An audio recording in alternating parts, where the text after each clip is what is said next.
Assalamualaikum warahmatullahi wabarakatuh. Alhamdulillahi rabbil alamin. Wa bihi nasta'inu ala umurid dunya waddin.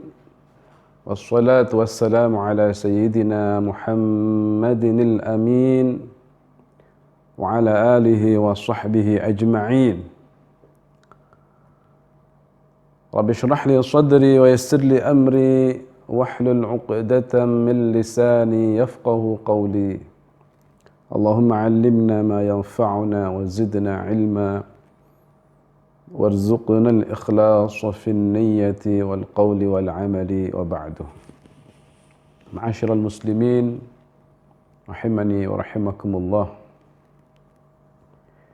Khususnya kepada para santri Ma'had Al-Jami'ah YIN Jember yang semoga selalu mendapatkan lindungan dan rahmat dari Allah Subhanahu wa taala. Kita akan melanjutkan kembali pembahasan kita tentang hukum ziarah ke makam baginda Rasulullah sallallahu alaihi wasallam dalam kitab Hujjah Ahli Sunnah wal Jamaah karangan Ki Haji Ali Maksum Krapyak Yogyakarta. Dalam episode sebelumnya telah dijelaskan bahwa hadis yang dipakai oleh mereka yang melarang melakukan perjalanan untuk berziarah ke makam Rasulullah sallallahu alaihi wasallam tidaklah maknanya seperti yang mereka pahami. Artinya bahwa hadis la tushaddur rihal illa ila thalathati masajid al-masjidil haram wa masjidi hadha wal masjidil aqsa yang mereka pakai untuk melarang berziarah ke makam Rasulullah tidaklah seperti yang mereka pahami. Akan tetapi makna hadis tersebut jika menurut Al-Imam Al-Ghazali adalah bahwa hadis tersebut adalah tentang berziarah ke tiga masjid itu. Artinya bahwa kalau kita ingin mendapatkan pahala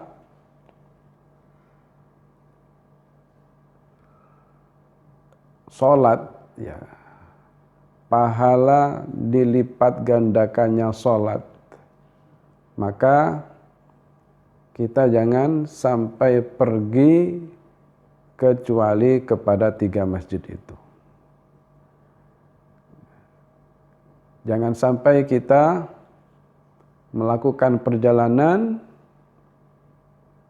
kecuali kepada ketiga masjid itu. Karena masjid-masjid yang lain selain tiga masjid itu kedudukannya adalah sama. Jadi artinya masjid yang ada di Jember ini dan masjid yang ada di tempat-tempat yang lain maka kedudukannya sama, mutamatsilah. Karena setiap negara pasti ada masjid, setiap daerah pasti ada masjidnya. Dan semua masjid yang ada kedudukannya itu sama, kecuali tiga masjid itu yang mempunyai kedudukan yang berbeda, punya kedudukan yang khusus.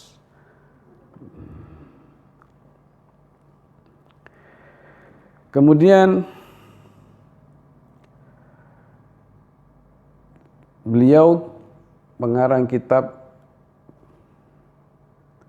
Hujjah Ahli Sunnah wal Jamaah Kiai Haji Ali Maksum, beliau menyebutkan masih dalam menyitir dan menukil pernyataan Al-Qadhi Iyad dalam kitabnya Asy-Syifa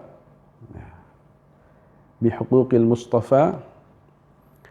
Thumma qala, beliau kemudian mengatakan, laita syi'ri hal yamna'u hadzal qa'il min shaddir rihali ila quburil anbiya alaihimus salam mithla Ibrahim.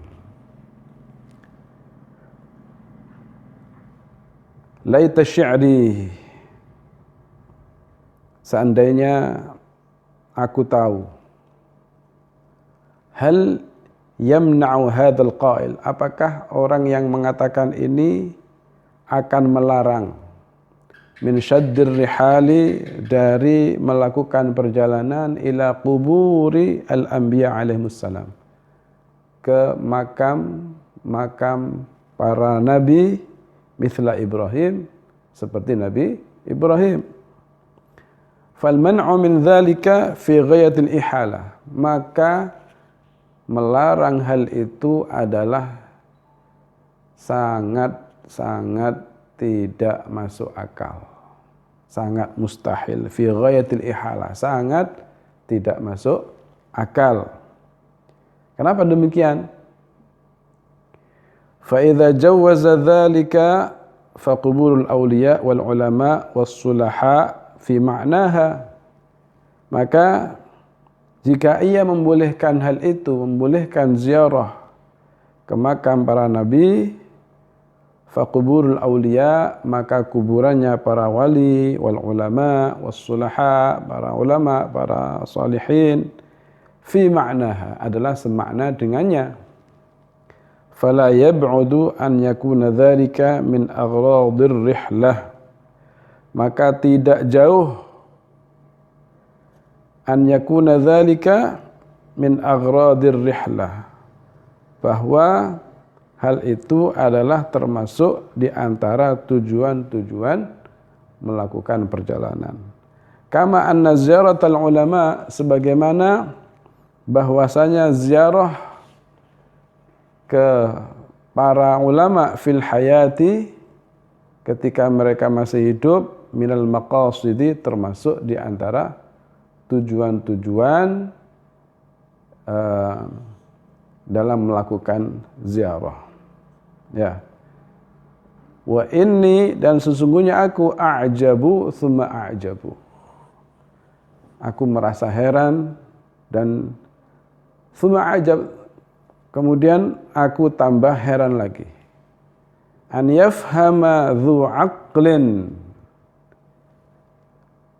seorang yang punya akal bisa memahami, man aziyaratihi,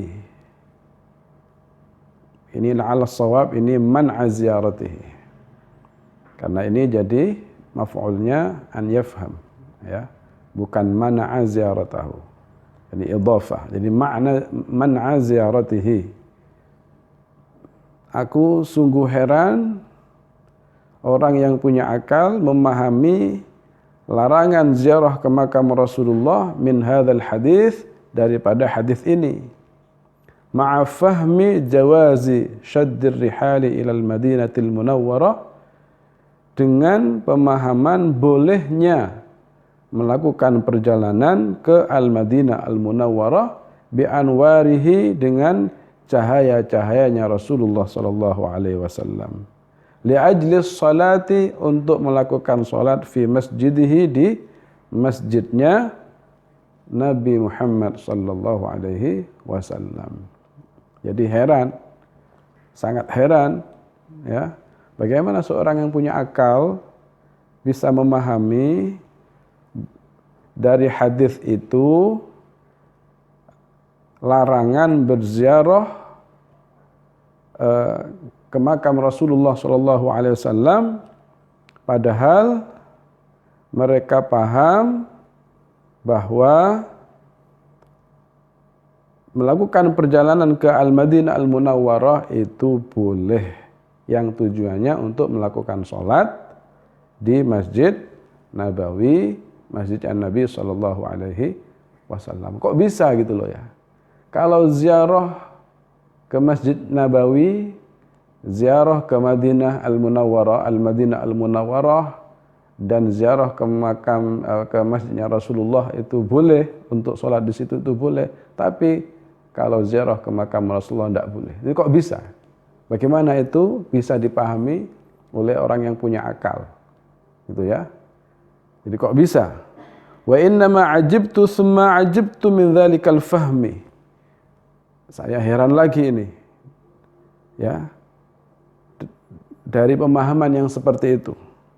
Kenapa? Li'anal Madinatal Munawwarah bi anwarihi sallallahu alaihi wasallam ma kana laha ayyu qimatin bainal bilad qabla hijratihi. Karena Al-Madinah Al-Munawwarah dengan cahayanya Rasulullah sallallahu alaihi wasallam. Jadi Al-Madinah Al-Munawwarah ini bercahaya sebab cahaya Rasulullah sallallahu alaihi wasallam. Ma kana laha ayyu qimah. Sebelumnya tidak punya qimah, tidak punya harga sama sekali, enggak punya nilai sama sekali. Bainal bilad, di antara negara-negara yang ada qabla hijratihi, sebelum hijrahnya Rasulullah sallallahu alaihi wasallam ilaiha, ke Al-Madinah Al-Munawwarah. Kota Al-Madinah Al-Munawwarah sebelum hijrahnya Rasulullah ke situ ini tidak punya nilai apa-apa. Ya, di antara negara-negara yang ada di dunia, Al-Madinah Al-Munawwarah sebelum hijrahnya Rasulullah ke situ, maka dia tidak punya nilai apa-apa. Dulu Al-Madinah Al-Munawwarah itu namanya adalah kota Yathrib. Kota Yathrib itu belum ada yang kenal. Ya, belum ada yang kenal, belum mempunyai nilai apa-apa.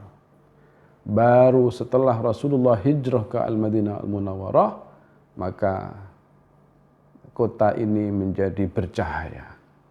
Ya. Kota ini menjadi bercahaya. Kenapa? Karena di situ ada baginda Rasulullah sallallahu alaihi wasallam. Karena di Al-Madinah Al-Munawwarah ada cahaya Rasulullah sallallahu alaihi wasallam. Wa hadzal masjidul karim masjiduhu sallallahu alaihi wasallam. Dan masjid yang mulia ini, Masjid An-Nabawi ini adalah masjidnya Rasulullah sallallahu alaihi wasallam. Laula idafatuhu ilaihi alaihi salatu wasallam lakana ka kullil masajid. Andai kata bukan karena disandarkannya Rasulullah sallallahu alaihi wasallam kepadanya, maka masjid ini akan seperti masjid-masjid yang ada di dunia. La fadla lahu ala ayyi masjidin, tidak punya keutamaan apapun di antara masjid-masjid yang ada. Min masajidid dunya, daripada masjid-masjid dunia. Di Madinah itu bukan hanya ada Masjid Nabawi, tapi juga ada masjid-masjid yang lain. Tetapi masjid-masjid yang ada itu tidak punya nilai apa-apa kecuali Masjid Nabawi. Kenapa Masjid Nabawi ini punya nilai?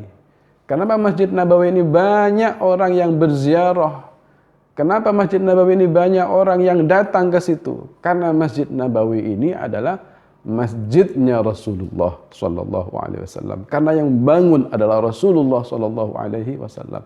Karena punya sambungan dengan Rasulullah sallallahu alaihi wasallam. Andai kata masjid ini bukan Rasulullah yang bangun, ya, andai kata masjid ini bukan Rasulullah yang membangun, andai kata masjid ini tidak ada di situ Rasulullah SAW, tidak ada Rasulullah di situ, ya, maka tidak ada seorang pun yang akan datang ke situ. Masjid ini tidak akan punya nilai apa-apa.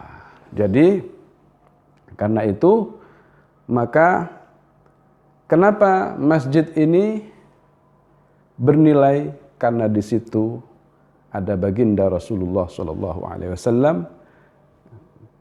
Karena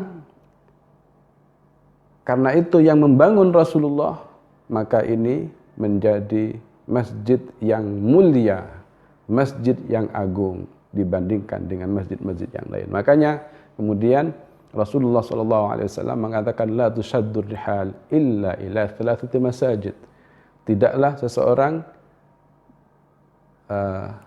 melakukan perjalanan dalam rangka ingin mendapatkan pahala sholat yang berlipat ganda kecuali kepada 3 masjid ini. Jadi Al-Masjidil Haram, Al-Masjidil Aqsa, dan Al-Masjid An-Nabawi. Karena kalau kita ingin mendapatkan pahala sholat, agar sholat kita dilipat gandakan, kita tidak bisa pergi kemana-mana kecuali ke 3 masjid ini.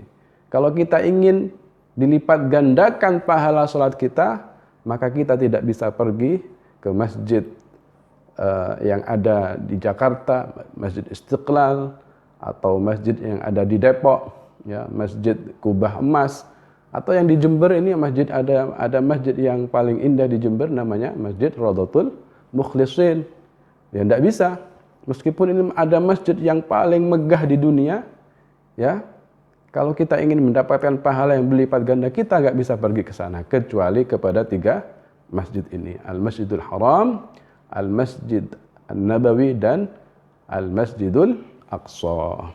Jadi sama sekali bahwa hadis la tushaddur rihal, sama sekali hadis ini tidak menunjukkan adanya larangan untuk berziarah ke makam Rasulullah Sallallahu Alaihi Wasallam. Maka sangat aneh kalau ada orang yang melarang ziarah ke makam Rasulullah Sallallahu Alaihi Wasallam, tapi dia malah membolehkan berziarah ke Masjid Nabawi, sementara Masjid Nabawi itu adalah masjidnya Rasulullah Sallallahu Alaihi Wasallam. Mudah-mudahan mereka yang mengharamkan ziarah ke makam Rasulullah paham, ya, dan mengerti tentang maksud hadis ini, sehingga dia tidak seenaknya kemudian menyalahkan umat Islam dan bahkan menganggap syirik umat Islam yang melakukan ziarah ke makam baginda Rasulullah Sallallahu Alaihi Wasallam. Demikian yang bisa kami sampaikan dalam kesempatan yang sangat terbatas ini. Insya Allah kita akan melanjutkan kembali bahasan-bahasan selanjutnya terkait dengan hukum ziarah ke makam Rasulullah Sallallahu Alaihi Wasallam pada episode selanjutnya, insya Allah. Terima kasih atas perhatiannya. Barakallahu fikum jami'an. Wassalamualaikum warahmatullahi wabarakatuh.